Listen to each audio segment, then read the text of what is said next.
Shabbat Shalom, L'chaim, L'chaim. This week's Torah portion is Emor.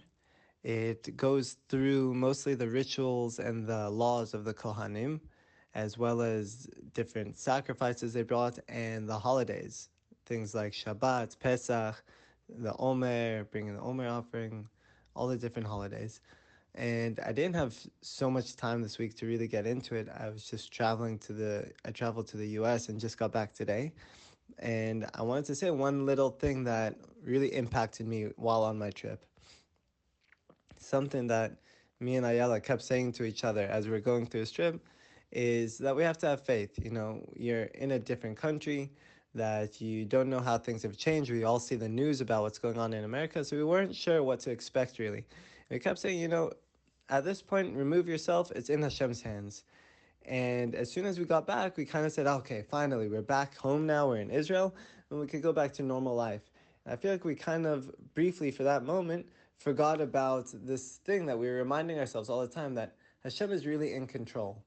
And when I think of the Kohanim, these were the people that were really the priests of Hashem. They were the closest to Hashem in terms of the Jewish hierarchy. And we look to them as leaders and role models.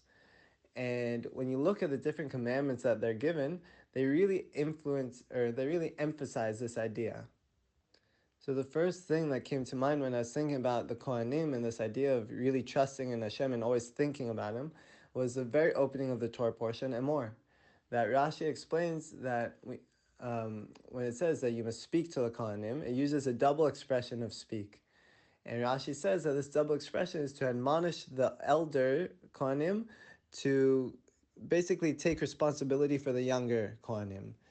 And in our society, in our religion, we really look to our older generations. We really look to the parents and our grandparents and all those who came before us as role models. And not everyone does that. Not every culture and religion does that. They think they're innovating the new path.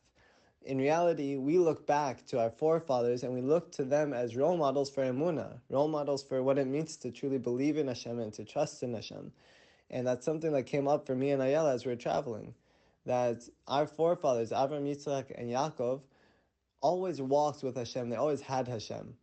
And it's something that we should take with us even when we're living in the Holy Land, even when Hashem is with us constantly 24/7. We mustn't forget that He always is with us and that He's always controlling every little detail. Even if you miss a flight like we did, Hashem's got a plan for you. It's all gamzu letzov, it's all for the best. So that's the short little Dvar Torah, the little message I wanted to leave everyone with. Shabbat Shalom.